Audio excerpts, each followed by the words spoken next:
नमस्ते। आप सभी से अनुरोध है कि कृपया मेरे चैनल को सब्सक्राइब करें, वीडियो को लाइक करें और नीचे दिए हुए लिंक में जाकर हमारी मर्चेंडाइज ऑफ सिंदूर वाली उसको अवश्य देखें। मोदी जी ने जियो पॉलिटिक्स में एक और मास्टर स्ट्रोक चल दिया है।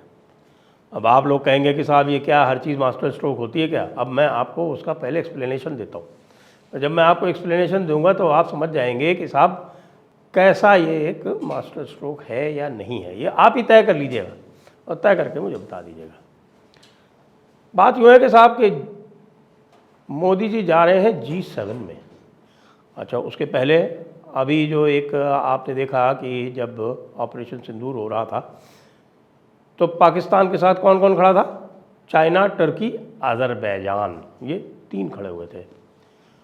तो चाइना का तो बैंड वैसे बच गया क्योंकि चाइना के लिए तो अब जो अमेरिकन थिंक टैंक्स हैं और जो अमेरिकन फोरम्स हैं, तो भले ही ट्रंप बाबू जो हैं वो चाइना के साथ कोई भी गलबैयाँ करें या कुछ भी करें, जो उनके थिंक टैंक्स और उनके फोरम्स हैं उन्होंने चाइना की बैंड बजा दिए और पूरी तरह से विश्लेषण करके, एनालिसिस करके, डेटा लाके ये सिद्ध कर दिया है कि चाइना का जो एक्सपोर्ट आर्मामेंट था वो पूरी तरह से फेल हो गया ऑपरेशन सिंदूर के समय।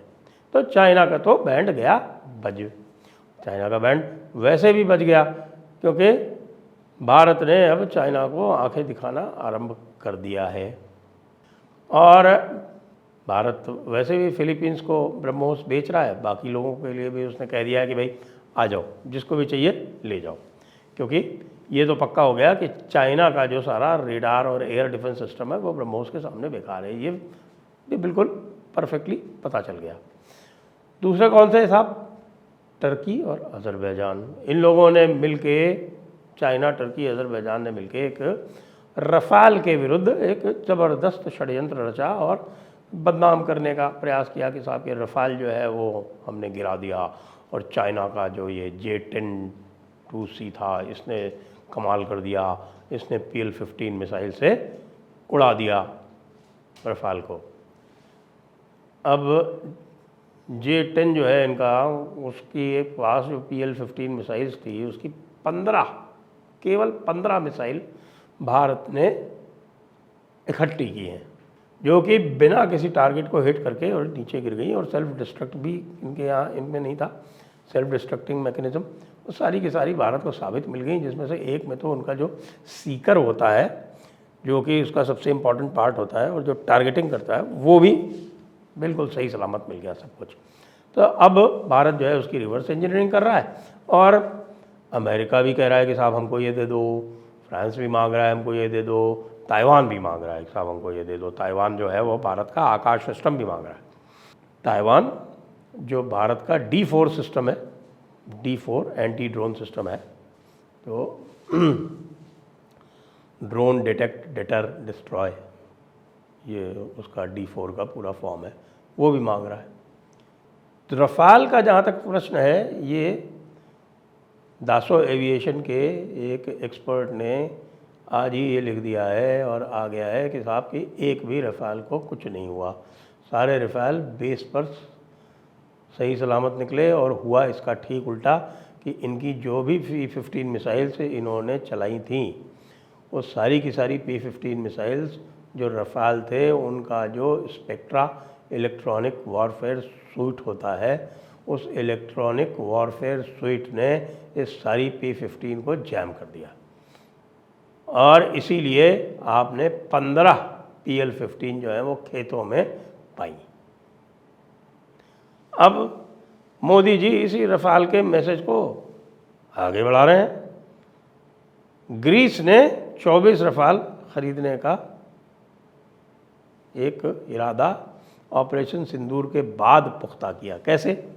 भारत से बातचीत करके, क्योंकि लोग कह रहे थे कि साहब कि भारत ने रफ़ाल ने इतना अच्छा परफॉर्म नहीं किया, तो भारत से पूछा, भारत ने बताया कि भाई रफ़ाल तो बहुत शानदार काम किए। तो उन्होंने जो 24 की उनकी डील की बात चल रही थी वो 24 की डील कर दी फाइनल। तो अब ग्रीस जो है उसकी टर्की से बनती नहीं। साइप्रस में ग्रीस और टर्की आमने सामने है। साइप्रस का एक हिस्सा टर्की ने हड़प रखा है तो इसलिए मोदी जी G7 जाते हुए रास्ते में साइप्रस में रुक रहे हैं। सीधे सीधे तुर्की को चुनौती है कि बेटा तुर्की, तुमने बहुत नक्शेबाजी कर ली। एक तो तुम्हारा का पूरा ड्रोन मार्केट जो है वो भारत ने समाप्त कर दिया। उनका जो बैरक्टर और यीहो, ये जो उनके ड्रोन्स थे, यीहो जो था वो ड्रोन था, कामिकाज़े ड्रोन था, और जो बैरक्टर उनका UCAV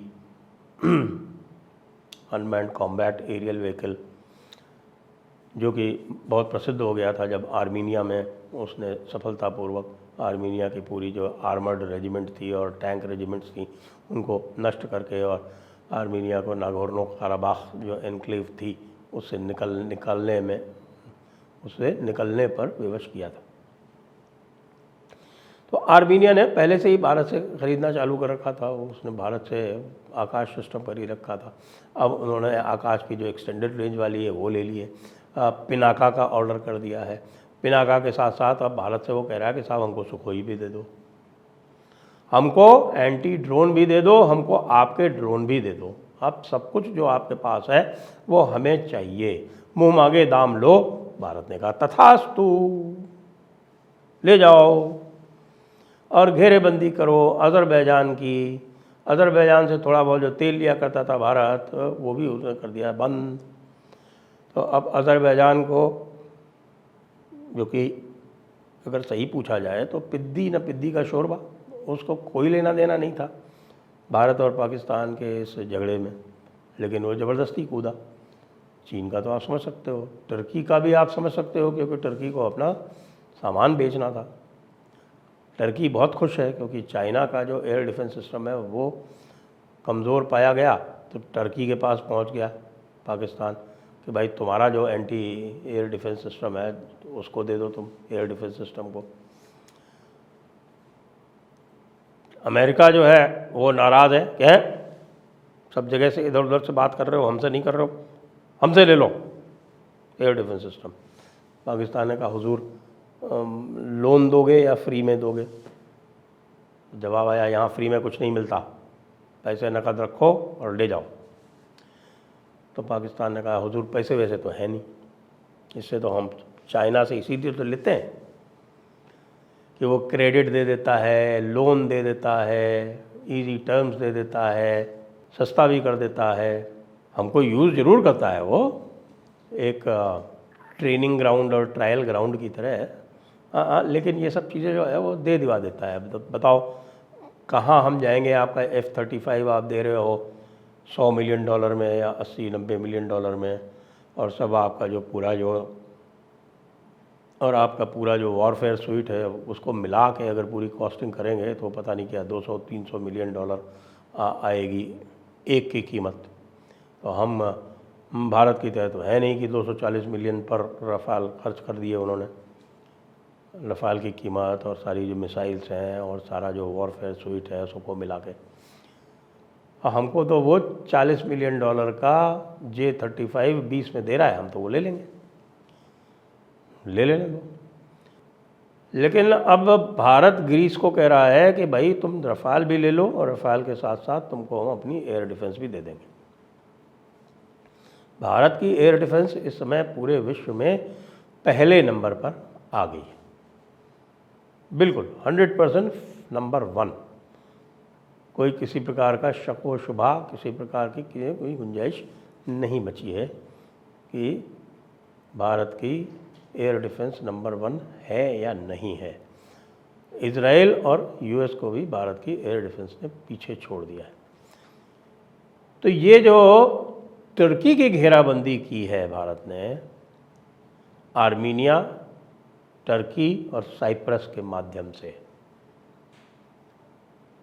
ग्रीस और साइप्रस एक तरफ है, आर्मीनिया भी एक तरफ है।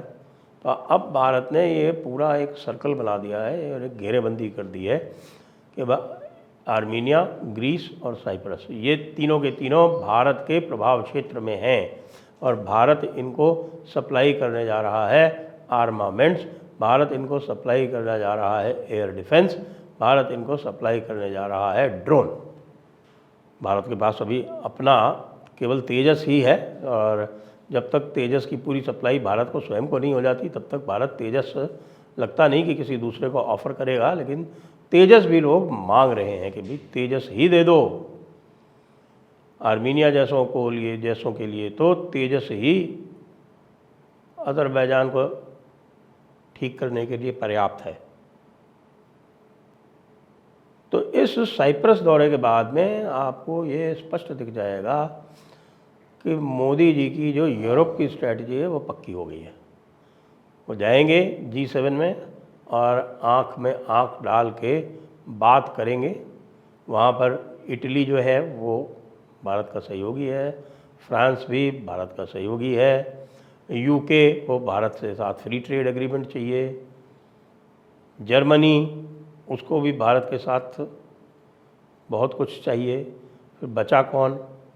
जापान के साथ में तो भारत की बहुत सारी डील्स हैं, आपको पता है, और जापान के साथ में एक जेट इंजन की डील की भी बातचीत चल रही है। जापान को वो भी बेचना है भारत को।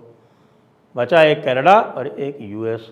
अच्छा, यूएस का भी जो लॉकहीड मार्टिन वाला है वो कल उसने बयान दे दिया कि साहब कि हमें जो है वो भारत के AMCA के इंजन के लिए बिड कर रहा है। भारत के AMCA प्रोग्राम में हमें भी शामिल होना है, क्योंकि इसमें जो है वो प्राइवेट इंडस्ट्री को इन्वॉल्व किया गया है, तो हमें भी इसके साथ में इन्वॉल्व होना है।